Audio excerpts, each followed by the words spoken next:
this edition of Fifth Gear, a beginner's guide to rallying,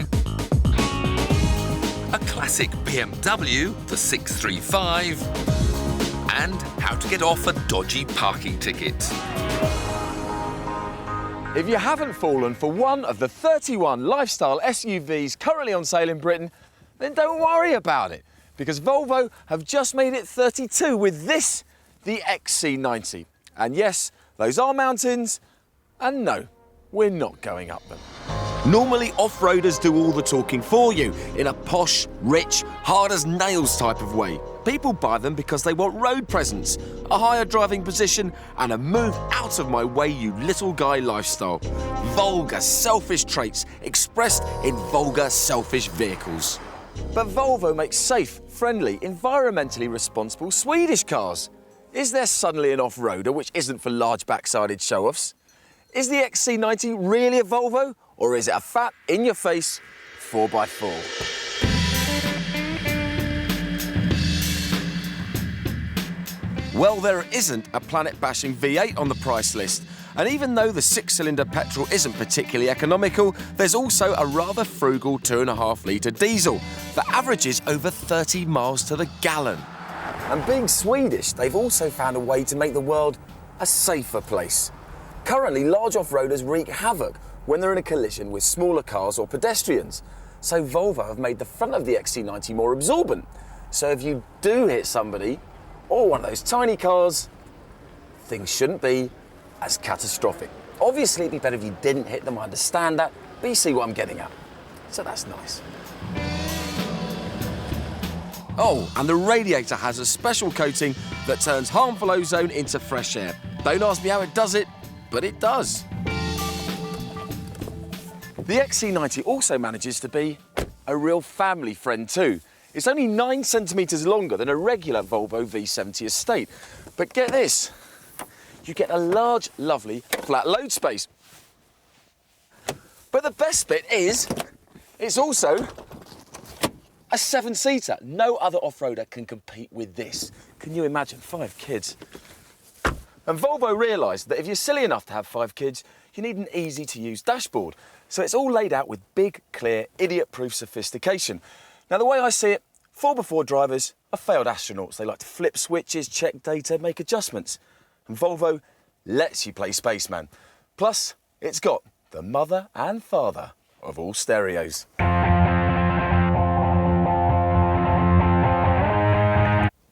It comes with 13 speakers, an 8-inch 140-watt subwoofer and a 305-watt power amp. Plus, it's the first production car ever to be fitted with Dolby Pro Logic 2 surround sound. Me and the XC90 were getting on very nicely. Now we're in danger of becoming lovers. Prices start at a competitive £30,000. OK, the handling's not as good as a BMW X5, and it's not that great off-road. But what the hell? In the XC90, you don't drive up mountains, you drive to them, and then set them to music. So that's it then. Off-roaders used to be fat, in-your-face vehicles designed to make you feel better than everyone else. And Volvo have changed all that. It's a subtle spin on the 4x4, an off-roader with Volvo values. And it's got that sound system, which does make you better than everyone else on the road.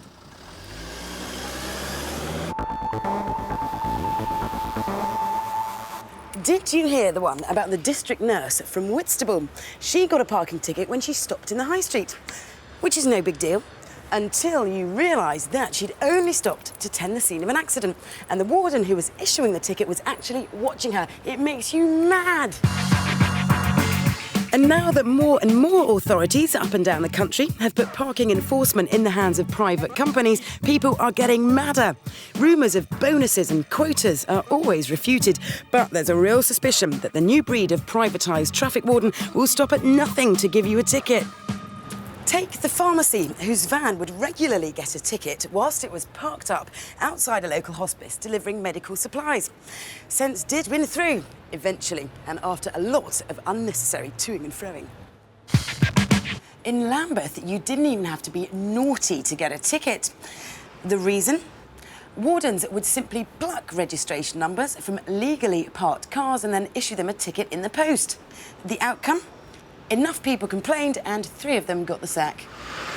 So you might think we'd be better off left to our own devices and that we should get rid of traffic wardens altogether. Well, sorry, no one's ever going to allow that. It's very important that parking is controlled to stop accidents, to reduce congestion and to manage the use of the curb space where there's more demand than there is space available. There are about 4.25 to 4.5 million tickets a year issued in the country, of which 4 million are in London. And no one's going to guarantee that every single one of those is 100% perfect. But don't think you have to let them get away with those mistakes. Thousands and thousands of people got off their parking fines last year. How? By complaining. I make it a point of never parking illegally or never knowingly park illegally, but I've had 8 tickets and I've managed to get off every single one of them. We run a delivery company in London and we've just successfully got off our 100th parking ticket. At one time when I was parking somewhere on a Saturday afternoon, which would always been legal on the single yellow line, they changed the regulations without any sign saying they changed the regulations, and it was now illegal to park there on a Saturday afternoon. A lot of hassle, a lot of time. Eventually I won that one. We're allowed, under the laws of traffic regulations in London, up to 20 minutes to unload and load.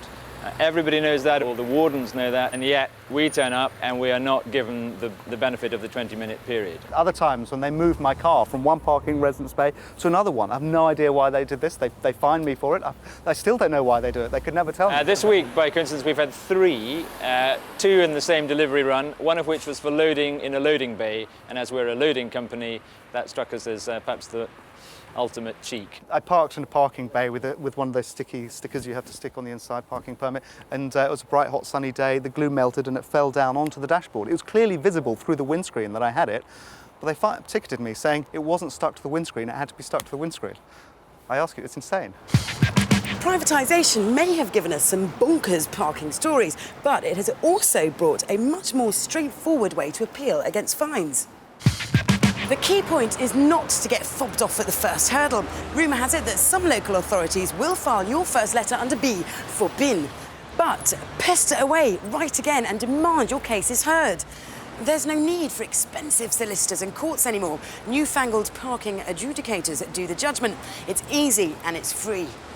It's actually very easy to appeal and you're told how to do it on the ticket, but people are worried about the fact that tickets double if you wait too long. But actually, if you do appeal and lose, you don't have to pay double the price. The most important thing for people to remember is if they don't like a parking ticket, don't get angry, don't shout at the warden, do use the appeal process. It is not in the slightest bit daunting.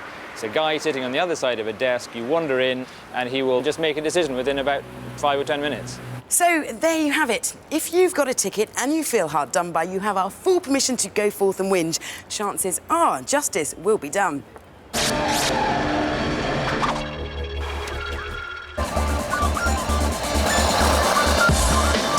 If you love modified cars, then one of the best places to be this summer was Silverstone's Tracks 2002.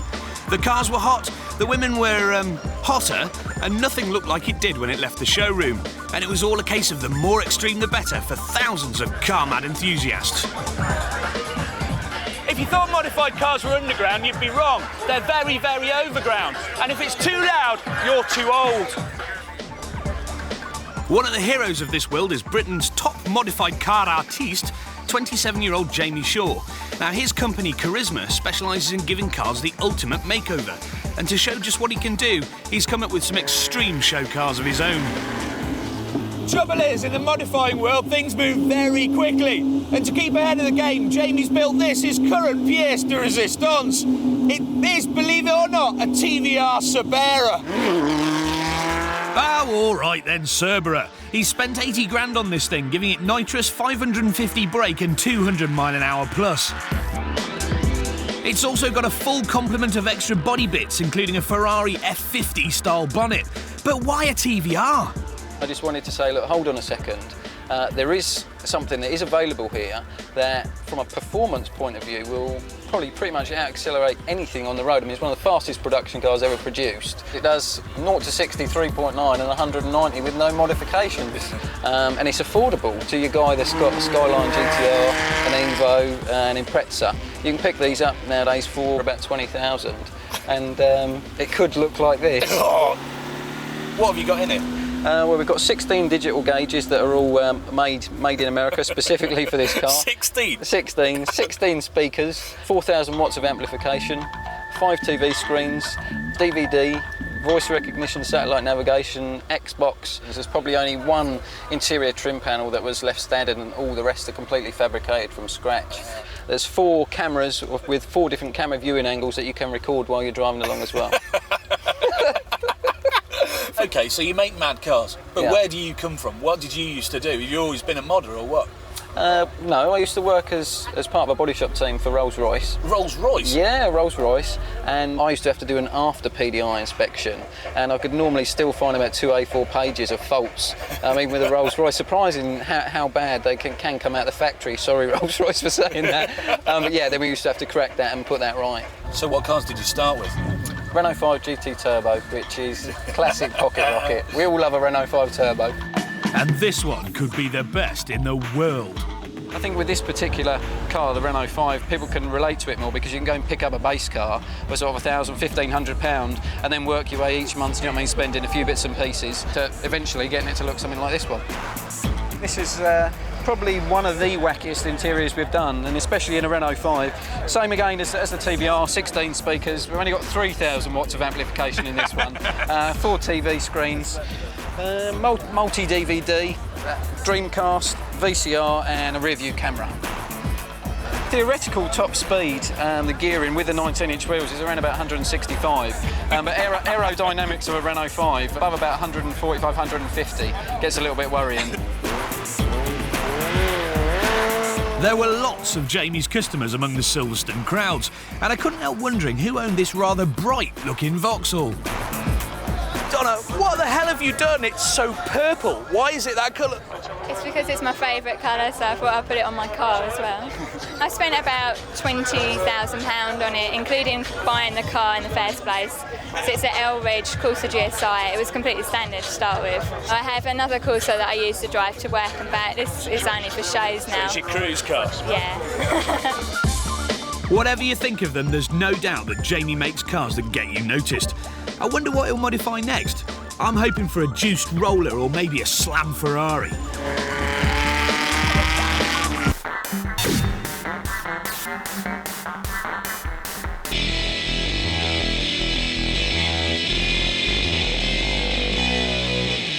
What you're about to see is one of the most beautiful BMWs ever. That famous shark snout has become an emblem for everything we know and love about BMs.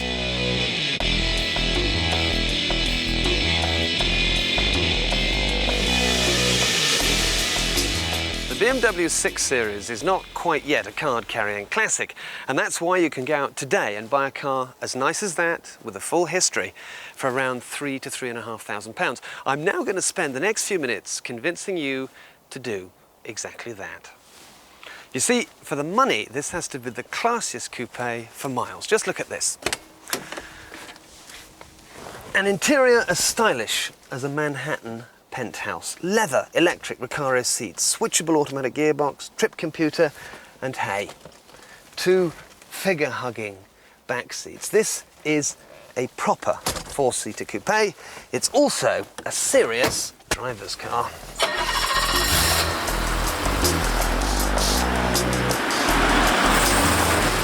Their sonorous straight-six 3.5-litre engines will take you to the naughty side of 140, with the rare M635 nudging 160. Plus, they're relatively simple to look after with straightforward 70s technology. This is that rare thing, a classic car you could use every day. But a word of warning, don't be tempted by those cheap ones on offer by your local friendly drug dealer. £1,000, £1,500. No, they are a nightmare best left undocumented.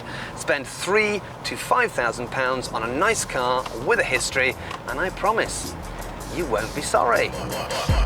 And don't take my word for it. Here's a dedicated owner who thinks the 6 Series is better than Marilyn Monroe bath mats. This is the third one I've had, and I've never had a problem. Engine, gearbox, back axle, anything serious at all. It just drives so beautifully. You're part of the car when you drive it. You've only got to go in a garage and someone will come up and say, I love the car, or even get people at traffic lights and put the thumbs up and things like that, which is quite a nice feeling. You could spend thousands. I can go and buy a new Mercedes or a Lexus or something and spend 50, 60, 70,000 pounds, and it wouldn't be as nice a car as that one. You've really got 6 Series bad? Yes, yes, I think they're a supercar. Mind you, these Bavarian Banshees do rust, so watch the seals around the bottom corners of the windscreen, the bottoms of the doors and the wheel arches. And make sure it comes with those sumptuous leather electric seats, automatic transmission and the desirable cross-spoke alloys.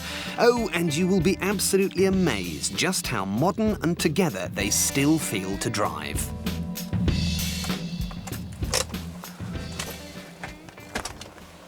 Convinced yet? Well, you should be. The 6 Series is achingly beautiful, endlessly reliable and still feels special. It will, mark my words, one day be a copper-bottom classic. Now, I'm not saying you'll make any money out of buying one, they're not going to be an investment, but if you get one at current rummage sale prices and it's a good one, you're not going to lose. Why? Well, quite simply, this is a cool car that's getting cooler by the day.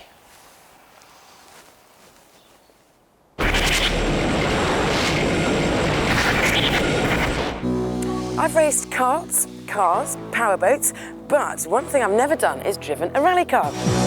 So when someone suggested I try the Speyside Stages, a round of the Scottish Rally Championship that attracts an astonishing variety of cars, I said yes please, very quickly.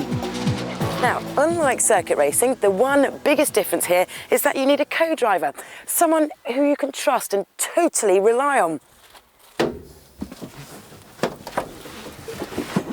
Unfortunately, I've got Tiff.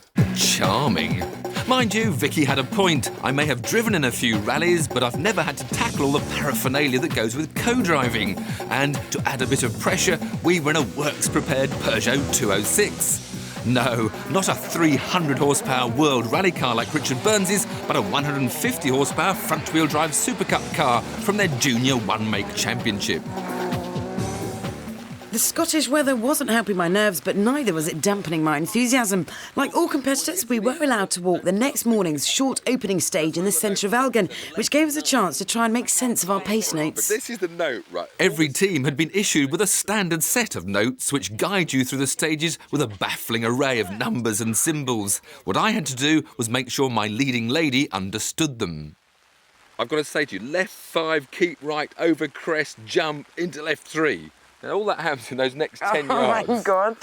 So you can see the bridge ahead. So I've got to read all this as one. Yeah.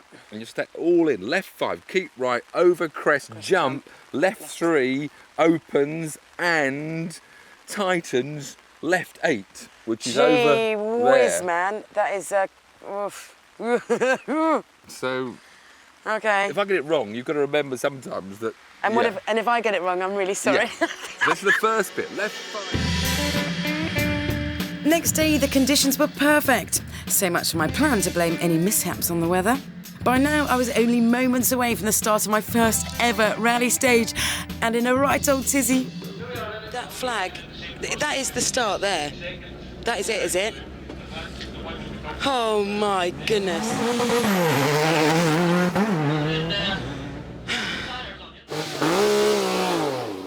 So he's gone. Now go up So he where gets you want. off. Sure. Oh, Tiffy, Tiffy, Tiffy. Oh, my God, what am I doing? Sounds next, isn't it? Well, I think so, yeah. Should I move forwards? Yeah, come in. He says come in. Should I get in that divot or not on the road? Oh. Yeah, 10, 15. Actually, 20 seconds, Vix. can I go slightly more forward? No, stay where you are. Remember to enjoy it. Okay. Count me down, Tiff. He'll do it as well. Or you count my ear. 5, Oh, my 4, God. 3, 2, 1, go! Right, 7, don't cut. 40 60. Acute hairpin left. I go down to first, brake, down to first gear. Just turn it around, lovely. C50. Right 6 narrows. Right 6 narrows and turn left 9. This is this tighten it looks, brake, turn left 9. And left 3, open. opens the left one, then 100 to this silly chicane, right-hand entry, brake, down to first gear. Horrible little thing, look. We don't know what it's going to be like. Oh, what is that? Really? All this brake. What did you think I was going to do? Charge flat out into a tree? Tuh, ye of little faith. Right over crest, jump, left 3, opens, and then tightens into this little left 8, brake tightens down to second gear, left 8. Keep on going, there's the finish line, brake, stop, slow down, we finished. All that nervous tension, this rallying, you have breakfast, you wait around for 3 hours, and it's all... Stage 2 was a rerun of Stage 1, and even though we weren't flying around like some, we did manage to take 3 seconds off our time. But whilst Vicki got to relax after every stage, my work never seemed to stop. It's secretarial work, you know, it's very trying. She just sits there, turns the steering wheel, I have to do all the worrying for her. Is it stressful, is it? Prefer the driving? Just don't make me. Carry on, you can drive again now. Okay. Have fun. Any thoughts on how well we were doing were quickly dispelled by Stage 3, my inaugural forest stage. When you see rallying on the telly, the cone driver calmly calls out directions and the cool professional at the wheel listens in silence and concentrates on the driving. Well, I think it's fair to say that we were absolutely nothing like that. 50, right 7 long, over crest, right 7 long. Let's get in second gear, keep on it, it's long, second. Yeah. Crest 50. Then what? Left 1 over crest. Whoa. Speed. Left 6 and right 8. Oh, right, it's a big one. Left 6. Where are we going? No, this is we're miles. It's hairpin, hairpin. Oh, we're already miles off these things. Left hairpin. Yeah. And that first forest stage was a complete shambles. We'd both been shown up as novices, and as the end came in sight, I think we were both relieved just to have made it round in one piece. Back off, we're done. Oh my God! 3 stages down and 7 still to go. I wasn't sure our relationship could take it. I just drive while Tiff has nightmares. He's lost his watch, lost pace notes. We're having some stressful minutes in the car at the moment. Stage 4 felt as if we were slowly getting our act together. Well, apart from the odd laps. What the is going on here? And by the time we'd done Stage 5, I was feeling pretty confident, much to the relief of Mick Linford, Peugeot's team manager. Lots of big moments. The thing was, it was quite marbling, loads of rocks, and then they just dropped off, the road just dropped off either side, and we did sort of have a few. So I kept my foot in and tried to pull it out. Well, this is definitely the first and last time I'm co-driving. The stress of the job, the concentration all the time. You've got to look at the time card, the road book to get to the stages before you even get to these pace notes. And then all the time you're reading, terrified you're going to call a wrong note that'll send Vicki the wrong way into a ditch. Every stage, though, seemed to get better and better. Vicki was going quicker, and I had swapped the brake for go. Keep in it. Come on! Well done, 70, left 5, don't cut. By the final stage, it really felt as if we'd clicked. I'd stopped talking and was totally focused, and Tiff was calling the shots right on the button. Right over this crest, and right 4. Fantastic, though I must remember to keep my tongue in my mouth. Top team. And left 150, left 4 long to stop. Hey, girl, you're on that. That was going on it there. I had the notes just about right. I loved it. We finished 38th overall and 4th in class, and I can't wait to have another go. But I think there'll be a vacancy for a co-driver. Dead right, Vix. But then with you, the job does have its perks. Pace note says a kiss at the finish. Well done.